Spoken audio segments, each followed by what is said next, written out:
जय श्री राधे भक्तों, आज हम आपके लिए यहाँ पर लेकर आए हैं श्रीमद् भागवत का महात्म्य, जिसे स्वयं श्री भगवान ने ब्रह्मा जी को सुनाया था। तो चलिए शुरू करते हैं।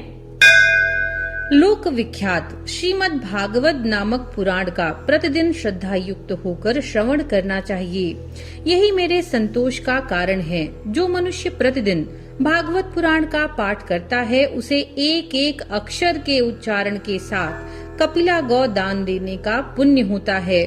जो प्रतिदिन भागवत के आधे श्लोक या चौथाई श्लोक का पाठ या श्रवण करता है, उसे 1000 गोदान का फल मिलता है।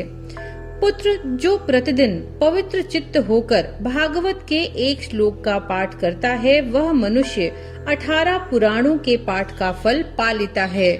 जहाँ नित्य मेरी कथा होती है, वहाँ विष्णु पार्षद प्रहलाद आदि विद्यमान रहते हैं। जो मनुष्य सदा मेरी भागवत शास्त्र की पूजा करते हैं, वे कल के अधिकार से अलग हैं। उन पर कल का वश नहीं चलता। जो मानव अपने घर में वैष्णव शास्त्र की पूजा करते हैं, वे सब पापों से मुक्त होकर देवताओं द्वारा वंदित होते हैं। जो लोग कलयुग में अपने घर के भीतर प्रतिदिन भागवत शास्त्र का पूजन करते हैं, वे कल से निडर होकर ताल ठोकते हैं और उछलते कूदते हैं। मैं उन पर बहुत प्रसन्न होता हूँ। हे पुत्र, मनुष्य जितने दिन तक अपने घर में भागवत शास्त्र रखता है, उतने समय तक उसके पितर दूध, घी, मधु और मीठा जल पीते हैं। जो लोग विष्णु भक्त पुरुष को भक्ति पूर्वक भागवत शास्त्र समर्पण करते हैं, वे हजारों करोड़ों कल्पों तक मेरे बैकुंठ धाम में वास करते हैं। जो लोग सदा अपने घर में भागवत शास्त्र का पूजन करते हैं, वे मानो एक कल्प के लिए संपूर्ण देवताओं को तृप्त कर देते हैं। यदि अपने घर पर भागवत का आधा श्लोक या चौथाई श्लोक भी रहे तो बहुत उत्तम बात है। उसे छोड़कर सैकड़ों और हजारों तरह के अन्य ग्रंथों के संग्रह से क्या लाभ। कलयुग में जिस मनुष्य के घर में भागवत शास्त्र मौजूद नहीं, उसको यमराज के पाश से कभी छुटकारा नहीं मिलता। इस कलयुग में जिसके घर भागवत शास्त्र मौजूद नहीं है, उसे वैष्णव कैसे समझा जाए। वो तो चांडाल से भी बढ़कर नीच है। लोकेश ब्रह्मा पुत्र, मनुष्य को सदा मुझे भक्ति पूर्वक संतुष्ट करने के लिए अपना सर्वस्व देकर भी वैष्णव शास्त्रों का संग्रह करना चाहिए। कलयुग में जहाँ जहाँ पवित्र भागवत शास्त्र रहता है, वहाँ वहाँ सदा ही मैं देवताओं के साथ उपस्थित रहता हूँ। यही नहीं, वहाँ नदी, नद और सरोवर रूप में प्रसिद्ध सभी तीर्थ वास करते हैं। संपूर्ण यज्ञ, सातपुरियां और सभी पावन पर्वत वहाँ नित्य निवास करते हैं।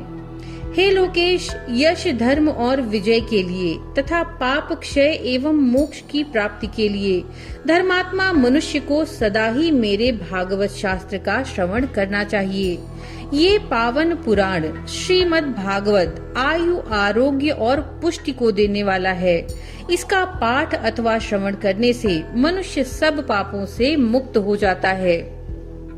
लोकेश, जो इस उत्तम भागवत को न तो सुनते हैं न सुनकर प्रसन्न होते हैं, उनके स्वामी सदा यमराज हैं। वे सदा यमराज के वश में रहते हैं। ये मैं सत्य सत्य कह रहा हूँ। जो मनुष्य सदा ही विशेषतः एकादशी को भागवत सुनने नहीं जाते, उनसे बढ़कर पापी कोई नहीं। जिसके घर में एक श्लोक, आधा श्लोक अथवा श्लोक का एक ही चरण लिखा रहता है, उस घर में मैं निवास करता हूँ। मनुष्य के लिए संपूर्ण पुण्य आश्रमों की यात्रा या संपूर्ण तीर्थों में स्नान करना वैसा पवित्र कारक नहीं है जैसा श्रीमद् भागवत का है। हे चतुर्मुख, जहाँ जहाँ भागवत की कथा होती है, वहाँ वहाँ मैं उसी प्रकार जाता हूँ जैसे पुत्र वत्सला गौ अपने बछड़े के पीछे पीछे जाती है। जो मेरी कथा कहता है, जो सदा उसे सुनने में लगा रहता है और जो मेरी कथा से मन ही मन प्रसन्न होता है, उस मनुष्य का मैं कभी त्याग नहीं करता। हे पुत्र, जो परम पुण्य में श्रीमद् भागवत शास्त्र को देखकर अपने आसन से उठकर खड़ा नहीं होता, उसका 1 वर्ष का पुण्य नष्ट हो जाता है। जो श्रीमद् भागवत पुराण को देखकर खड़े होने और प्रणाम करने आदि के द्वारा उसका सम्मान करता है, उस मनुष्य को देखकर मुझे अनुपम आनंद मिलता है।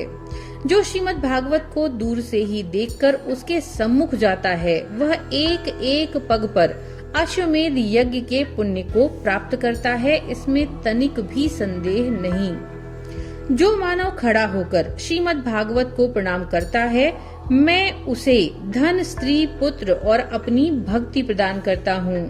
हे पुत्र, जो लोग महाराजोचित सामग्रियों से युक्त होकर भक्ति पूर्वक श्रीमद् भागवत की कथा सुनते हैं, मैं उनके वशीभूत हो जाता हूँ। हे सुव्रत, जो लोग मेरे पर्वों से संबंध रखने वाले सभी उत्सवों में मेरी प्रसन्नता के लिए वस्त्र, आभूषण, पुष्प, धूप और दीप आदि उपहार अर्पण करते हुए परम उत्तम श्रीमद् भागवत पुराण का भक्ति पूर्वक श्रवण करते हैं, वे मुझे उसी प्रकार अपने वश में कर लेते हैं जैसे पतिव्रता स्त्री अपने साधु स्वभाव वाले पति को वश में कर लेती है। तो भक्तों, ये था श्रीमद् भागवत महात्म्य। नमो नारायण।